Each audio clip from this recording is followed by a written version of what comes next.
figured if I was going to learn to kayak, I was going to seek instruction from someone with lots of paddling experience.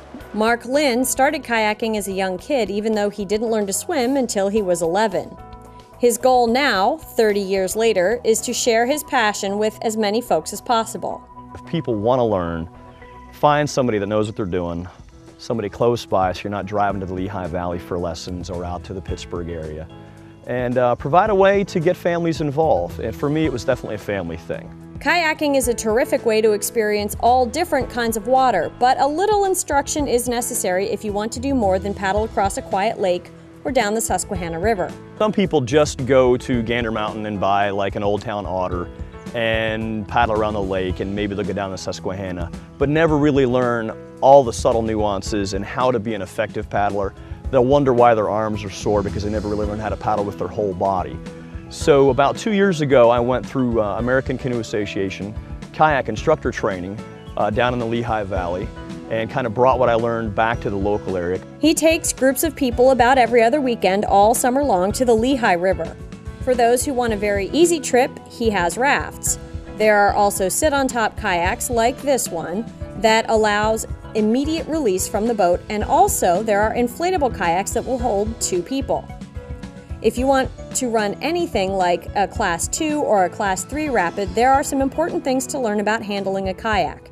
And that is where my instruction began. Jen, this is just a regular spray skirt that you could put on anytime on your boat. What we do to kind of maximize our flexibility and our comfort is we'll wear a skirt sometimes that's got your dry top built right into it. So we don't have a layer of rubber coming up onto our torso and then a layer of neoprene or Gore-Tex or urethane coated nylon over there. So that's what we've got, and that's what we're going to give you now. Great. It's the latest in Scottish fashion, I'm telling you, it's good stuff. The dry deck and the skirt help keep the water out of the boat and off of me too. After that, it was time for boots for my feet and, of course, a life jacket. And then it was time to get in the boat. Contact with a kayak is very important since most of the controlling of a kayak is done with the lower body. And what we'll do first to make sure we've got good contact with the boat is we'll put our knees spread just a little bit Indian style. Okay. And there's little padded knee pockets right there for you. Look at that. It's built for comfort and performance. That. Comfort is good. All right, so the first thing we'll do is we're gonna pull on this until that's in good contact with your feet, with our knees out. And we'll reach in there and check. That feels pretty good. You don't want to have to point your toes at all to get contact with the foot braces. Just slightly flex your leg muscles. Okay. All right, and then once you've got that where you want, we go a little tighter. Okay. And then tighten it down. There's a little cleat right there. All right. And then our back band helps us make good contact with our knees and our feet. And we're gonna lean forward a little bit. And we're gonna pull that out and lock that one in. Okay, do the same one. And let me see what your back band's doing here. We want to start that up high on our body. We want that to be fairly snug. So pull that so one we'll too. pull that forward. And once you're in the boat for a while, things will start to loosen up a little bit. So it feels a little snug now. That's perfectly normal and absolutely acceptable. We put the spray skirt over the cockpit, checked my grip on the paddle, which should be placed so I make goalposts when my arms are over my head. And then it was time to get in the water. And we're just gonna slide in now. Nothing's gonna happen right away. We're just gonna get the feel of the boat. Nothing's going to happen right now. Nothing's gonna happen right now, but stay tuned, it will be happening. So we're in our boat. We're realizing that we're still breathing and life is good. Yep, I'm good. Once I got this part figured out. If we had a drain plug in our boat, we double check that our drain plug was screwed in, that we used to empty the boat. We don't have one here. And we always want to make sure we have our grab loop out. I took a little time to get used to the boat, how it responds to my movements, and took a few practice spins around the pool. What you're gonna do more radically each time is you're gonna drive the left knee. You got good contact with our feet and our hips, and we're gonna learn how to use our body to do the work for us. Okay. All right. So we're gonna use our ab muscles, our hips, and a little bit of our pecs, but not much. Mostly everything from here down. Okay. All right. The arms are just there to keep me from running away. All right, and we'll get to a point where we only need one arm to this, but we'll do 2 hands. So left knee toward me, And you can bring the whole boat way over more. Now keep that head low, just the way you have it now. You're doing great. All right, keep the head low. And this is the separating the upper and lower body movements. Now just bring the right knee to the sky, but keep the head low. Good. So the longer you have your head low to the water, the less energy it actually takes to bring the boat back underneath you. Learning to right a kayak is important because in bigger water, it is quite possible for the boat to turn over. The idea, however, is not to get back on top of the boat, but rather to tuck the boat back underneath you. Mark and I worked on the hip snap motion for quite a while to establish some muscle memory, so once I was underwater, I might have some idea of what I was supposed to do. After a bit, we added a paddle and practiced what my arms would do to help me right the kayak. There are several different ways to roll one, and Mark decided that a C to C roll would be best for me. We're going to set up, we're going to sweep out as we come around, reach under the boat, way up, way up. Boy, it'd be nice to, oh, Barry, I did none of that. That was all you. Very, very good. Well, I couldn't avoid going underwater any longer. It was time to put on the nose plugs and roll. Mark had packed about 4 hours of instruction into an hour to get me to this point. I'd come quite a long way, but was certainly no professional. This is how it's supposed to be done. Now that I had some instruction time under my belt, it was time to take ourselves out to Fishing Creek north of Orangeville. This stretch is one Mark uses frequently with beginners. Other favorite spots for kayaking include Pine Creek, sections of Roaring Creek, Loyal Sock Creek, and of course, for more advanced kayakers, the Lehigh River.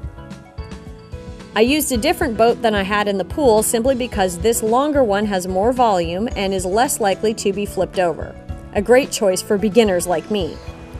My first time down a little strip of rapids was fun, but a little bit rough.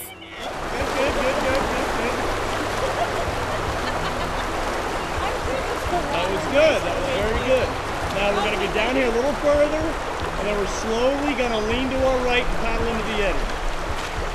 We're going to drop our right cheek, lift our left knee. Okay. See how I'm turning? Yeah. See how my body is? All right, well, you're okay, paddle on your left. Good. Look at that. And what that's doing is good. That was a very nice eddy turn. Thank you. Ferrying allows you to use the power of the creek to cross from one side to the other. It's a pretty simple maneuver, but it definitely takes a little practice. What we're going to do is we're going to use the power of the creek, and we're going to drop our right cheek and lift our left knee. We're going to go across the creek. Okay. Right cheek down, left knee up. Yep. Keeping our boat at 1 o'clock. Okay.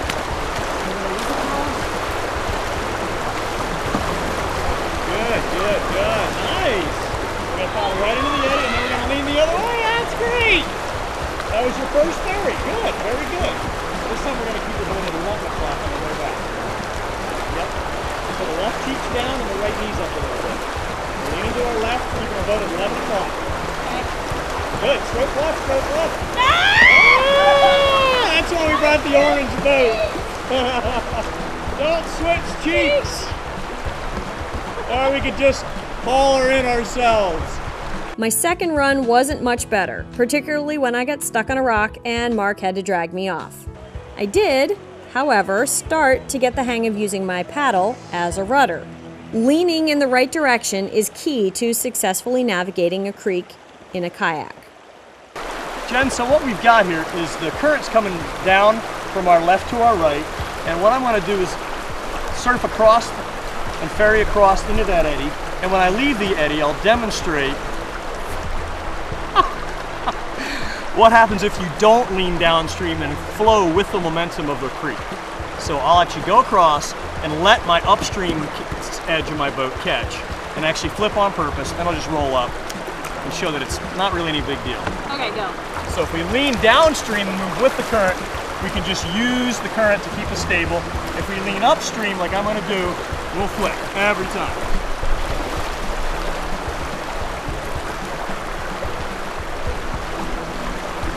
So we've been leaning to our left, we've been leaning downstream.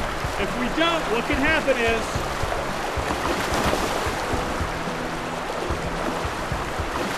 all the energy catches right here and flips us upstream. And that was why we needed all that instruction on how to roll the kayak. Now it was my turn.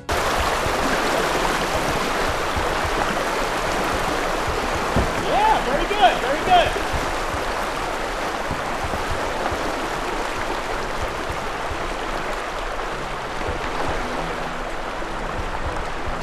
As we got further down the creek, my skills improved with practice, and I was actually able to ferry back and forth pretty easily. The last little stretch of rapids had a couple of trees across the creek that we had to navigate under and around. These kind of hazards are not uncommon on creeks, so advanced scouting is important. Along the way, Mark took some time to show some of the skills he's developed after more than 30 years of paddling.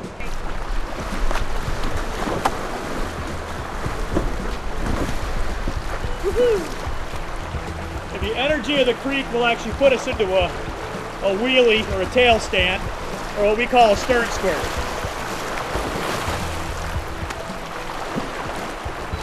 And we can do the same thing with the front of our boat. It's a little tougher because we have more volume on the front of our boat.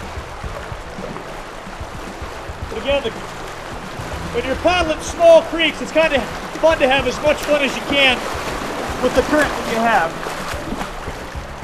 That's a nice one.